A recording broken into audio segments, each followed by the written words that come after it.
ফুরফুরার পীর সাহেব আবু বকর সিদ্দিকীকে তানার হাতে পরিয়ে দিলেন রাখির বন্ধন, সম্প্রীতির বার্তা। তারই উত্তরসূরি আমাদের সবার প্রিয় বড় ভাইজান আব্বাস সিদ্দিকী মহাশয় সাধারণ মানুষের অসহায় অবস্থার থেকে উদ্ধার করার জন্য, সাধারণ মানুষের পাশে দাঁড়ানোর জন্য, আর্থসামাজিক ভাবে পাশে দাঁড়ানোর জন্য গড়ে তুলেছিলেন ধর্মীয় সামাজিক সংগঠন আহলে সুন্নতুল জামাত। তার মধ্য দিয়ে সাধারণ মানুষের পাশে দাঁড়ানোর চেষ্টা করেছিলেন। সামান্য ইফতার সামগ্রী বন্টনের মধ্য দিয়ে যখন কার্যকলাপ চলছে, শাসক দল সহ্য করতে পারেনি, তানার কর্মী সমর্থকদের উপরে আক্রমণ চালিয়েছে, অমানবিক ভাবে একজন কর্মীকে অপহরণ করেছিল। আপনারা সে খবর জানেন, অনেকে মনে আছে। একজন পীড়িত নির্যাতিত কর্মী সমর্থককে দেখতে গিয়েছিলেন তিনি বোদরা অঞ্চলে কাজদিয়াতে। সেখানে সরকারের হারমাদ বাহিনী টিএমসির নটোরিয়াস ক্রিমিনালের নেতৃত্বে তাকে আক্রমণ করা হয়েছিল ঘরের মধ্যে। এই খবর আমরা সবাই জানি। এত অত্যাচারের মধ্য দিয়ে তিনি তার পথ ভ্রষ্ট তিনি হননি। তারপরে তিনি এনআরসির আন্দোলন, সাধারণ মানুষকে বাঁচানোর জন্য আন্দোলনে ঝাঁপিয়ে পড়লেন, যে আন্দোলনকে রাজ্য সরকার সমর্থন করে। কিন্তু দুর্ভাগ্যের বিষয়, সেই সময় আমরা দেখেছি আমাদের বড় ভাইজানের বাড়ি পুলিশ দিয়ে আক্রমণ করা হয়েছে, তাকে অ্যারেস্ট করার চেষ্টা করেছিল। কারণ কি আমরা বুঝতে পারিনি, পরে বুঝতে পেরেছি। ভবিষ্যতে আব্বাস সিদ্দিকীর ফ্যান ফলোয়ার ভালোবাসার মানুষ পশ্চিমবঙ্গে বেড়ে যেতে পারে, সরকারের মাথার যন্ত্রণা। সেই কারণে তার আন্দোলনকে বন্ধ করা, সাধারণ মানুষের কাছে জনপ্রিয় হয়ে উঠতে না পারে তার চেষ্টা। ভাবতে পারছি না আমরা এখন নারকীয় রাজ্যে আমরা বাস করছি। হতোদ্যম হননি, ধর্ণা অবস্থান মঞ্চ বাড়িতেই শুরু করেছিলেন। গোটা পশ্চিমবঙ্গের বিভিন্ন প্রান্ত থেকে সাধারণ মানুষরা সমর্থন জানিয়েছিল তানার এই কাজকে। একটা টাইমে তিনি বুঝতে পারছেন, যখন যে সাধারণ মানুষকে রাজশক্তির বাইরে থেকে সেইভাবে সহযোগিতা করা যাবে না। সাধারণ মানুষ, নিপীড়িত মানুষ, নির্যাতিত মানুষ, অসহায় মানুষকে যদি উদ্ধার করতে হয়, তাহলে রাজশক্তির মধ্যে ইন্টারভেন করতে হবে, রাজশক্তিতে আমাদের প্রবেশ করতে হবে। এই চিন্তা ভাবনার জায়গায় থেকে তিনি আইএসএফ দলের প্রতিষ্ঠাতা করলেন। আইএসএফ দল 21-এ প্রতিষ্ঠা করে লড়াই সংগ্রামের মধ্য দিয়ে সংযুক্ত মোর্চা, ব্রিগেড সমাবেশ উত্তাল। গোটা পশ্চিমবঙ্গ আব্বাস সিদ্দিকীর সমর্থন দিকে দিকে বাড়ছে। 21-এর নির্বাচনে আমরা ভাঙড় বিধানসভা জিতলাম। আমাদের প্রিয় বিধায়ক নওশাদ সিদ্দিকীকে আমরা বিধানসভার মধ্যে পাঠাতে পারলাম। 1 বছর অনেক চেষ্টা করেও আমাদের বিধায়ককে ভাঙড়ে ঢুকতে দেবে না। অনেক লড়াই সংগ্রাম, যেখানে আমরা ঘর দেখছি, অফিস দেখছি, রাজি হচ্ছে, কিন্তু পরে সেই বাড়ির সামনে বোমাবাজি হচ্ছে, আক্রমণ হচ্ছে সেই বাড়িওয়ালার উপরে। সেই বাড়ি সে আর অফিস হিসাবে দিতে চাইছে না। ভাঙড়ের মানুষকে ধন্যবাদ, কুন্নির সেলাম। আমি নিজে ভাঙড়ের মানুষ, ভাঙড়ের বাসিন্দা। বুক চিতিয়ে একজন এগিয়ে এলেন, মাঝেরাইট গ্রামে তার ঘর দিলেন, বললেন যত অত্যাচার হোক এই ঘর আমি ছোট ভাইজানকে দেব, তাতে আমার জীবন যাক আর থাক। তানার ছেলেকে অপহরণ করা হলো, বাড়িওয়ালার ছেলেকে অপহরণ করা হলো।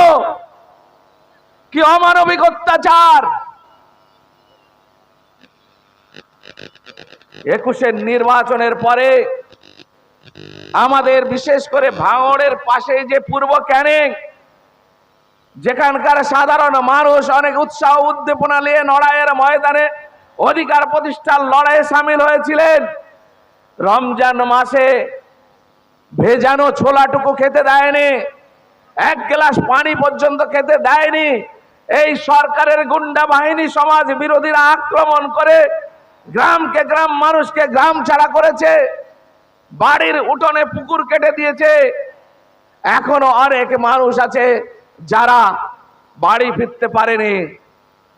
অনেক লড়াই সংগ্রামের মধ্য দিয়ে 300 থেকে 350 কেস আমরা দায়ের করতে পেরেছিলাম, যার মধ্য দিয়ে কোর্টের রায়ে ওখানকার যে সরকারের যে একজন নেতা আছে টিএমসি দলের, যাকে নটোরিয়াস ক্রিমিনাল হিসেবে ঘোষণা করেছিলেন হাইকোর্ট তত্ত্বাবধানে মানবাধিকার কমিশন। কি অমানবিক অত্যাচার!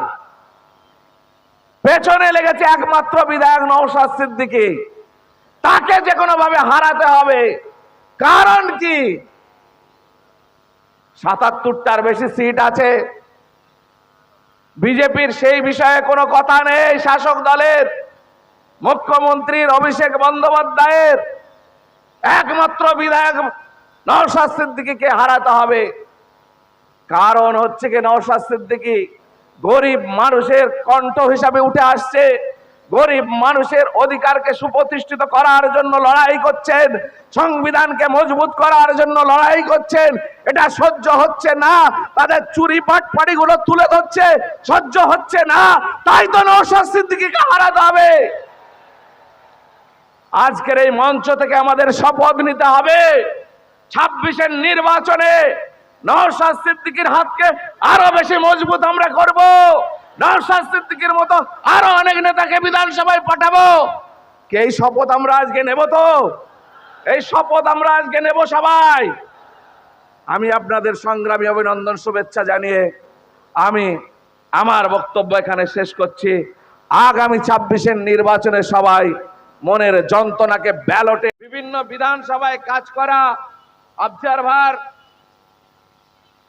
সঞ্চালক নাসির উদ্দিন মীর, আমাদের দলের কার্যকারী সভাপতি শামসুল হক মহাশয়,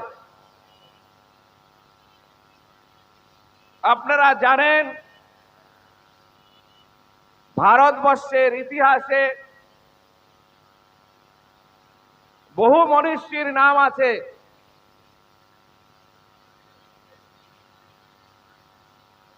ব্রিটিশ পিরিয়ডে কাজী নজরুল ইসলামকে দেশদ্রোহিতার অপরাধে জেলবন্দি করা হয়েছিল। খবর শোনার সঙ্গে সঙ্গে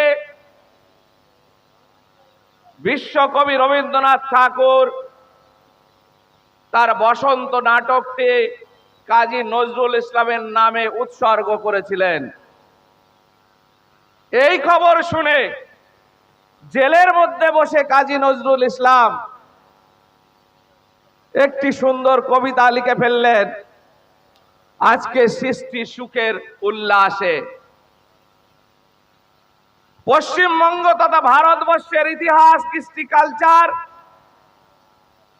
আমাদেরকে শেখায় ভ্রাতৃত্ববোধ, মিলেমিশে বাস করার যে ঐতিহ্য। আজকে বিজেপি সরকার এটাকে ভুলিয়ে দেওয়ার চেষ্টা করছে, এটাকে আঘাত করার চেষ্টা করছে। বঙ্গভঙ্গ রোধ করার জন্য রবীন্দ্রনাথ রাস্তায় নামলেন, রাখি বন্ধন উৎসব খুঁজে নিলেন। ফুরফুরার পীর সাহেব আবু বকর সিদ্দিকীকে তানার হাতে পরিয়ে দিলেন রাখির বন্ধন, সম্প্রীতির বার্তা।